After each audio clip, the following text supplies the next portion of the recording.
विकसित भारत संकल्प यात्रा निमित्ताने ओझर नगर परिषदच्या वतीने सिद्धिविनायक सेलिब्रेशन लॉन्स येथे कार्यक्रमाचे आयोजन करण्यात आले होते। यामध्ये केंद्र शासनाच्या विविध योजनांचा लाभ, आयुष्यमान भारत कार्ड, पीएम स्वनिधी योजना, आरोग्य शिबिर, मुद्रा योजना, बँकांमार्फत विविध कर्ज योजना, पीएम विश्वकर्मा योजना यासह विविध योजनांसंदर्भात माहिती स्टॉल समाविष्ट होते। तसेच नगर परिषद कर्मचाऱ्यांनी सर्व लाभार्थ्यांचे फॉर्म घरोघरी जाऊन भरून घेतले होते।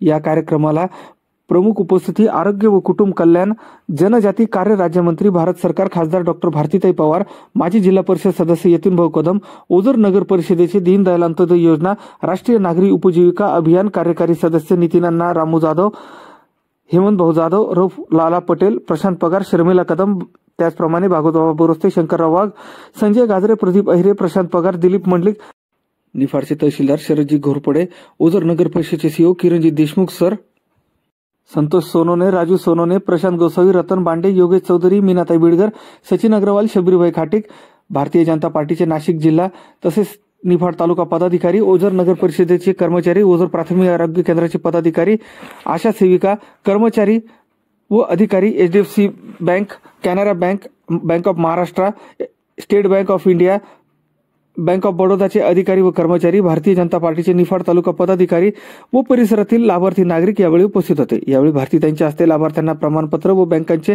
कर्ज मंजुरी पत्र, आभा कार्ड हे वितरित करण्यात आले। त्यानंतर विकसित भारत संकल्प रथाचे उद्घाटन व कॅलेंडर प्रकाशन मान्यवरांच्या हस्ते उत्साहात संपन्न झाला।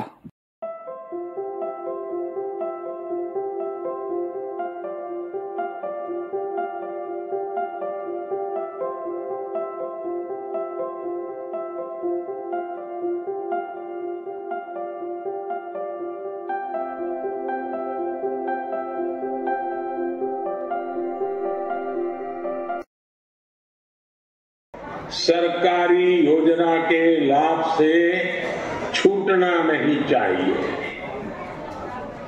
कई बार जागरूकता की कमी से, कई बार दूसरे कारणों से कुछ लोग सरकारी योजनाओं के लाभ से वंचित रह जाते हैं। ऐसे लोगों का पहुंचना हमारी सरकार अपना दायित्व समझती है। इसलिए ये मोदी की गारंटी की गाड़ी गांव-गांव जा रही है। जब से यात्रा शुरू हुई है तब से लगभग 12 लाख नए लाभार्थियों ने उज्ज्वला के मुफ्त गैस कनेक्शन के लिए आवेदन किया है। कुछ दिन पहले जब मैं अयोध्या में था, वहां उज्ज्वला की 10 करोड़वीं लाभार्थी बहन के घर गया था। इसके अलावा सुरक्षा बीमा योजना, जीवन ज्योति बीमा योजना, पीएम स्वनिधि के लिए भी इस यात्रा के दौरान लाखों की संख्या में आवेदन प्राप्त हुए हैं। साथियों, विकसित भारत संकल्प यात्रा के दौरान 2 करोड़ से ज्यादा गरीबों के स्वास्थ्य की जांच हुई है। इसी समय में या यात्रेच्या निमित्ताने आज आपण ओझरला वेगवेगळ्या लाभार्थ्यांशी संवाद, पुढच्या काळात अजून काय काम करायचं आहे यासाठी ही यात्रा आज ओझरमधून आपण ऐकली। माननीय पंतप्रधान नरेंद्र मोदीजींनी कशा प्रकारे लाभार्थ्यांशी संवाद साधला, अपेक्षित काय आहे, संकल्प काय आहे। बऱ्याच वेळा संकल्पच कळायला उशीर होतो। 2047ला आपल्याला विकसित भारताचं स्वप्न बघून पुढे जायचं असेल, 100वी साजरी करताना, तर आत्तापासून काय काम करायला लागेल? तर आत्तापासून जे वंचित आहेत, ज्यांच्यासाठी योजना आहेत पण त्यांच्यापर्यंत पोहोचल्या नाहीत, आणि त्यासाठी हा रथ आलेला आहे, ही विकसित संकल्प यात्रेची गाडी आलेली आहे। आणि त्या माध्यमातून आपण बघितलं तर वेगवेगळे स्टॉल इथे लागलेले आहेत। अगदी हेल्थ कॅम्प सुद्धा आहे, ब्लड टेस्ट करण्यापासूनची सुविधा सुद्धा इथे उपलब्ध आहे। अशा वेगवेगळ्या राज्यात गावात ही यात्रा सुरू आहे आणि आपण ऐकलं तर हा आकडा जवळपास 11 कोटींपर्यंत गेला जेव्हापासून ही यात्रा सुरू झाली 15 डिसेंबर पासून. आणि बघता बघता ही आता 11 करोड लोकांपर्यंत पोहोचली. त्या लोकांनी आले, बघितली, काही फॉर्म घेऊन गेले, काहींनी फॉर्म भरून दिले. म्हणजे ही यात्रा दाखवते की अजून किती गरज आहे खाली काम करण्याची. आणि आज ओझरमध्ये सुद्धा मी आलेलं बघितलं आणि माझ्या अपेक्षेपेक्षा थोडेसे स्टॉल इथे कमी आहेत म्हणून मी नाराजी पण व्यक्त केली.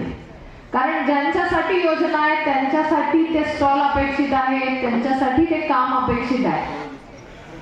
आणि संकल्प करायचा तर एकट्याने करून चालणार नाही म्हणून पंतप्रधानांनी आपल्याला सगळ्यांना सहभागी व्हायला लावलंय. मी सर्वच मान्यवर इथे आदरणीय भागवत बाबा आहेत, शंकरराव वाघ आहेत, यतीनभाऊ कदम आहेत, आपल्या प्रांत हेमांगी पाटील, शरदजी घोरपडे, BDO साहेब, ओझरचे CO किरण देशमुख, नेपाळचे CO अमोल चौधरी, दिलीपभाऊ मंडलिक, आनंदभाऊ शिंदे, सारिकाताई डेरले, नितीनजी जाधव, योगेशजी चौधरी, राजेंद्रजी सोनवणे, योगेशजी तिडके, सतीशभाऊ मोरे, प्रशांत गोसावी, संजय गाजरे, किशोर काका कदम, उपस्थित सर्वच सन्माननीय, मी सर्वांचे इथे स्वागतही करते. पत्रकार बंधू देखील इथे उपस्थित आहेत. मी फार काळ बोलणार नाही पण आपल्याला अनुभव आला असेल की शहरात आणि ग्रामीणमध्ये अशा 2 वेगवेगळ्या योजना आहेत.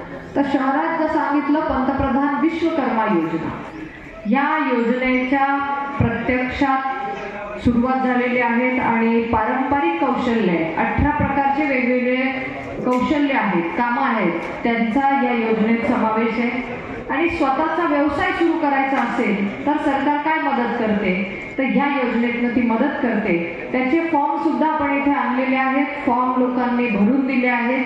ज्यांना गरज आहे, ज्यांना आवश्यकता आहे त्यांनी देखील हे फॉर्म COच्या ऑफिसमधनं घेऊन जावे की साहेब आपण ती व्यवस्था आपल्या ऑफिसमध्ये एक टेबल कक्ष सुधारित याच्याप्रमाणे करून द्यावा. आणि पहिला टप्पा कर्जाचा असेल 1 लाख, बरोबर ना? पहिला टप्पा कर्जाचा आहे 1 लाखाचा आणि मग ते झाल्यानंतर दुसरा टप्पा आहे 2 लाखाचा.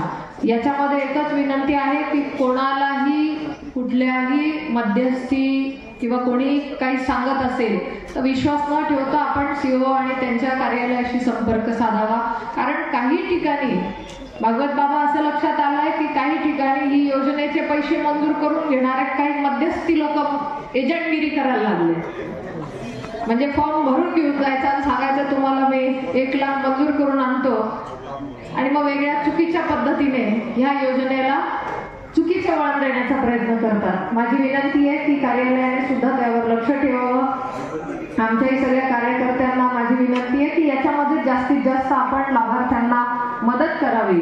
याच्याबरोबरच जे 18 वेगवेगळे कामं आहेत त्याच्यामध्ये ट्रेनिंग सुद्धा घेतली जाणार आहे. सुरुवातीला एखाद्या कामाचे ट्रेनिंग तुमची घ्यायची इच्छा असेल तर ते ट्रेनिंग पण घेतलं जाणार आहे. 5 दिवसाचं ते ट्रेनिंग असेल. त्याच्यात तुम्हाला स्टायपेंड पण मिळेल, तो असेल जवळपास 500 रुपये.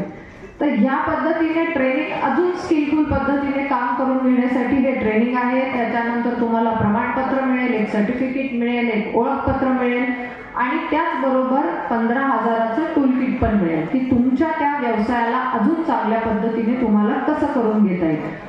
खूप चांगली योजना आहे. जास्तीत जास्त लाभार्थ्यांनी याच्यामध्ये एनरोलमेंट करा. मी CO आणि अधिकाऱ्यांना सगळ्यांना सांगते, नेपाळचे पण CO आहेत. विश्वकर्माचं टार्गेट दिलेलं आहे. टार्गेट दिलं असेल त्याप्रमाणे फॉर्म भरून घ्या. जे गरजू आहे स्क्रुटिनी करा आणि त्यांना प्रायोरिटीने ट्रेनिंगही करून घ्या. आणि हे करत असताना आम्हालाही कळवत चला की आपली एवढी कामाची हे गती पुढे आलेली आहे. काही अडचण असेल तर त्यासाठी आम्ही सुद्धा मदत करायला तयार आहोत. आणि याच्यासाठी 18 ते 50 वर्ष वयाचा क्रायटेरिया आहे आणि सर्टिफाईड कोर्स असला तर तुम्हाला ते लवकर प्राप्त होईल. दुसरी योजना सांगितली प्रधानमंत्री जन आरोग्य योजना. प्रधानमंत्री जन आरोग्य योजना अशी योजना आहे की ज्याच्यामध्ये 5 लाखापर्यंतची मदत ऑपरेशन सारख्या वेळेस गरज पडते तेव्हा त्या परिवाराला केली जाते. जवळपास 1800 पेक्षा जास्त वेगवेगळे आजार, ऑपरेशन, मेडिसिन यासाठी ही योजना आहे. इथे सुद्धा मी अधिकाऱ्यांना विचारलं तर आपल्या ओझर शहरामध्ये 22,588 चिन्हित झालेले आहेत, लोकांची नावं आलेली आहेत. त्यापैकी 15,163 कार्ड वाटप झालेले आहेत. एकदा चेक करून घ्या कार्ड वाटप झाले का. माझ्याकडे जो आकडा आला तो 15,000 कार्ड वाटप झाले. अजूनही 7,000 कार्ड देणं शिल्लक आहे. ते लवकरात लवकर द्यावे, कारण टाइम लिमिट ठरवून दिलेला आहे आणि त्या माध्यमातून निफाडला देखील आपण ती व्यवस्था करावी. शहराचा भाग असल्यामुळे इथे कॅम्प आयोजित तुम्ही करू शकता त्या कार्ड वाटपासाठी. तिसरी योजना आहे दीनदयाळ अंत्योदय योजना. याच्यामध्ये सुद्धा कॅपॅसिटी बिल्डिंगचे वेगवेगळे ट्रेनिंग कोर्सेस घेतले जातात. तर त्या सुद्धा संदर्भात काही फॉर्म असतील ते भरून घ्या आणि त्या ट्रेनिंग कोर्सेस करून घ्या, जेणेकरून व्यवसायासाठी प्रोत्साहन मिळू शकेल. चौथी योजना महत्वाची जी सांगितली आणि सगळ्यात चांगले मस्त स्टॉल लागलेत, आपण सगळ्यांनी त्या स्टॉलला भेट पण द्या.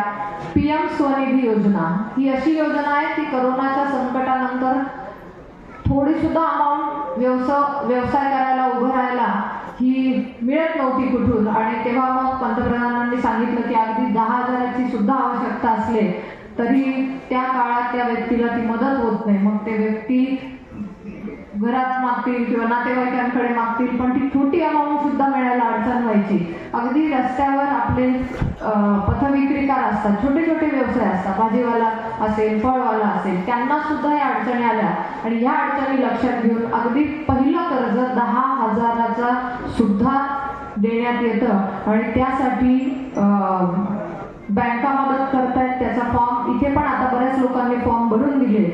ते पूर्ण केलं की दुसऱ्या वर्षी पण तुमचं द्वितीय कर्ज मिळतं 20,000चं. तुम्ही रेग्युलर कर्ज भरत गेले तर तिसरा टप्पा येतो 50,000चा. तर अशा प्रकारे चांगल्या पद्धतीचं एक प्रकारची मदत त्या छोट्या व्यवसाय करण्यासाठी PM स्वनिधीतनं उपलब्ध आहे. मी त्याचा आकडा साधारण बघितला, ओझरसाठी आलेला आहे जवळपास 1,000 टार्गेट आलेलं आहे स्वनिधीचं. त्यापैकी 291 लोकांना आपण वितरित केलेलं आहे 29ला.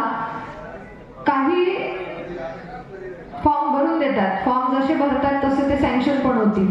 पण तरी माझ्या निदर्शनात आलंय की 47 लोक जे पात्र आहेत, जे सँक्शन झाले, पण त्यांना अजून ती अमाऊंट डिस्बर्समेंटची झालेली नाही. सीओनी तात्काळ याच्यावर निर्णय घ्यावा आणि 1-2 दिवसात ती अमाऊंट त्या लोकांना वितरित करावी. 47 जे आहेत ते सँक्शन आहेत, म्हणजे स्क्रुटिनी होऊन सँक्शन आहेत, पण त्यांना ती अमाऊंट दिली गेली आहे. मग बाकी बऱ्याच योजना आहेत. PM मुद्रा योजना आहे, स्वच्छ भारत मिशन आहे, जन औषधी योजना आहे, सौभाग्य योजना, जीवन ज्योती विमा सुरक्षा योजना. त्या सुरक्षा योजनेच्या बाबतीत बरेचसे लोक टाळाटाळ करतात, पण मी असे अनुभव बघितले की जे ड्रायव्हर आहेत आपल्या इथे, जे ड्रायव्हिंग एवढीच मी या माध्यमातून विनंती करते.